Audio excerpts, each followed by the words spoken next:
መራዊ ከተማን ማራኪና ለነዋሪዎች ምቹ መኖሪያ ለማድረግ በ2015 በተሰሩ የመሰረተ ልማት ስራዎች የህብረተሰቡ ተሳትፎ ከፍተኛ መሆኑን ከተማ አስተዳደሩ አስታወቀ። በዓለም ባንክና በከተማ አስተዳደሩ ቅንጅት ከ60 ሚሊዮን ብር በላይ በሆነ ወጪ የተገነቡ የመሰረተ ልማት ግንባታዎች ተጠናቀው አገልግሎት መስጠት ጀምረዋል። በዚህ ጉዳይ ላይ ተጨማሪ መረጃ ሊያደርሰን ዘጋቢያችን ያያው ተስፋሁን በቀጥታ መስመራችን ላይ ይገኛል። ያያው እንደምን ውለሃል? በከተማዋ ላይ የተገነቡ መሰረተ ልማቶች ምን ምንድናቸው? የህዝቡ ተሳትፎስ የት ድረስ ነው? አመሰግናለሁ ሀና። አንቺ እንዳልሽው እንግዲህ ዛሬ በዚህ በመራዊ ከተማ ሶስት ሁነቶች እየተከናወኑ ነው የሚገኙት።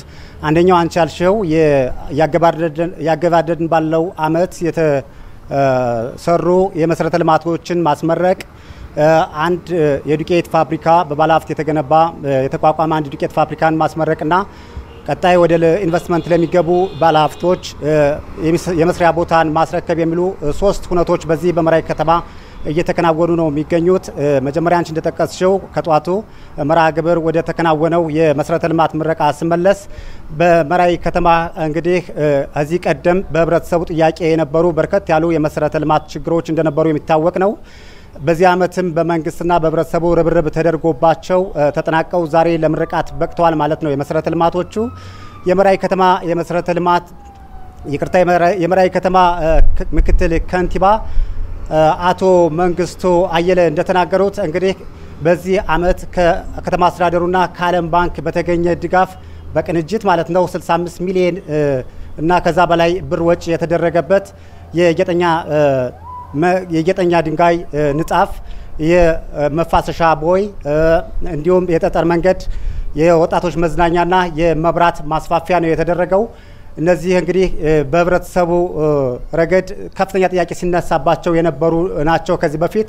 በዚህ አመትም በተደረገው ርብርብ እንግዲህ እነዚህ ስራዎች ተከናውነው ወደ ስራ ተገብተው ከዚህ በኋላ አገልግሎት የሚጀምሩ ይሆናል እና የህብረተሰቡ ጥያቄም የሚመለስ ይሆናል ሲሉ ተናግረዋል። በመድረኩ ላይ ከንቲባው እንግዲህ ሌላ እነዚህ የሚኖራቸው በተለይ በንግድም በኑሮም እንዲሁም ለሚንቀሳቀሰው ማህበረሰብ ከፍተኛ ተግዳሮት የነበረ በመሆኑ ይህንን እፎይታ የሚያመጣ ነው ያሉት እንግዲህ ምክትል ከንቲባው። ሌላው የአማራ ክልል ከተሞችና የመሰረተ ልማት ቢሮ ምክትል ኃላፊ አቶ ሱሌማን እሸቱም ተገኝተው ነበር እዚህ መድረክ ላይና እሳቸው እንዳሉት በአማራ ክልል እንግዲህ በተለያዩ ከተሞችን ደረጃ የማሻሻል ስራ እየተከናወነ እንደሚገኝ ተናግረዋል። በዚህም በተለይ ከዚህ በፊት የነበረውን የመሰረተ ልማት ጥራት ስራዎች ይሰራሉ፣ ነገር ግን ጥራት ላይ ጥያቄ ይነሳ ነበር። ግን ወዳሁኑ ጥራታቸውን የማሻሻል ስራም እየተከናወነ እንደሚገኝ ነው የተናገሩት ምክትል ቢሮ ኃላፊው። እሳቸው እንዳሉት እንግዲህ በህብረተሰቡ ተሳትፎ ወደ 900 ሚሊዮን የሚጠጋ ገንዘብ ወጪ ተደርጎ ከ848 ፕሮጀክቶች በዚህ አመት መሰራታቸውን በአማራ ክልል ተናግረዋል። በወርልድ ባንክም እንዲሁ ወርልድ ባንክ በአማራ ክልል ወደ 32 የሚሆኑ ከተሞችን አቅፎ ከተሞችን ደረጃ የማሻሻል መሰል መሰረተ ልማቶችን የማከናወን ስራዎች እያገዘ እንደሚገኝ ገልጸው ወደ 2.6 ቢሊዮን ብር ወጪ ተደርጎ በዚህ አመት ከ600 በላይ የተለያዩ መሰረተ ልማቶች ተከናውነዋል ነው ያሉት።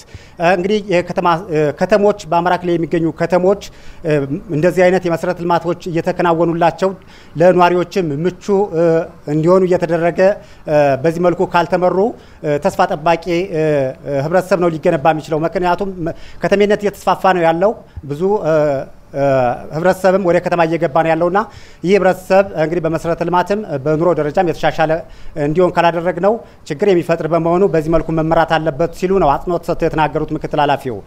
ከዚህ በመቀጠል እንግዲህ በአንድ ባለሀብት የተገነባ አንድ ዱቄት ፋብሪካ አሁን በመመረቅ ላይ ነው የሚገኘው። ከሰዓት ባለው ፕሮግራም ደግሞ ከ2.5 ቢሊዮን ብር በላይ ካፒታል ያስመዘገቡ ባለሀብቶች የሚያለሙበት መሬት ርክክብ ይደረጋል ማለት ነው። እንግዲህ እነዚህ ባለሀብቶችም እንግዲህ በዚህ ኢንቨስትመንት ተሰማርተው ልዩ